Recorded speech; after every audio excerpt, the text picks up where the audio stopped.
Now, the main gist of this video is to show that the natives had diverse cultures depending on where they lived in. Alright, so let's start off with Central and South America. Mexico will be included in here as well. So, in this area, there are three main native societies, and these are all empire-based. That's the Aztecs, the Incans, and the Mayans. The Aztecs will be up here in Mexico, or modern-day Mexico. The Mayans would be on the Yucatan Peninsula. That'll be like around here. And the Incans are in modern-day Peru, which is around here. Now, what all of these have in common is that they have a strong irrigation system, and they had temples and complex religious and political systems. And they all grew corn and maize as well, which helped them with population growth because it is very nutritious. And now we're going to go over the tribes that are in North America. So there are 5 different tribes, 5 different distinct regions that helps these tribes grow in their different ways. So let's start with down here in the southwest. If you've been anywhere down there like Arizona or Death Valley, those are like the hottest and arid places. So the southwest is very arid and hot. So the people there, the most iconic one are the Pueblos. They built adobe houses, and they stationed their and they are a stationary tribe.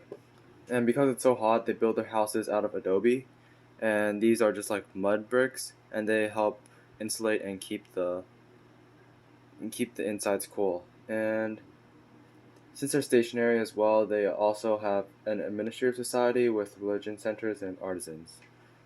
Now let's take a look at the plains and the Great Basin over here.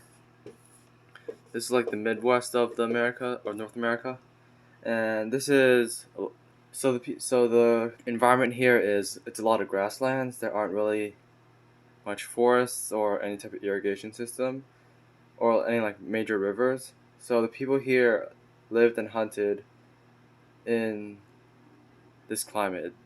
So an example of this is the Ute, and they are based on egalitarian kinship-based clans. So looking into the northwest, the environment here are that there are a lot of trees, and there's the Pacific Ocean right here. So the people that lived here had a mix of settlement with all the trees that they had to build their own houses, and there's also a mix of hunting as well, where they caught salmon and other types of food. And an example of this are the Chinook Tribe. Now let's look down here in the southeast. This is built alongside the Mississippi River. So because they have the Mississippi River here, there's a lot of trade because of the river, and due to the fertile soil, it became a stationary living, and there's lots of farming and trading in this area, and it became a very populated, permanent settlement. And a tribe here is called the Hopewell Tribe. Now, the last section is up here in the northeast. The northeast is similar to the northwest. There are a lot of trees. The difference between the northeast and the northwest is that the northeast farmed more, while the northwest gathered and hunted.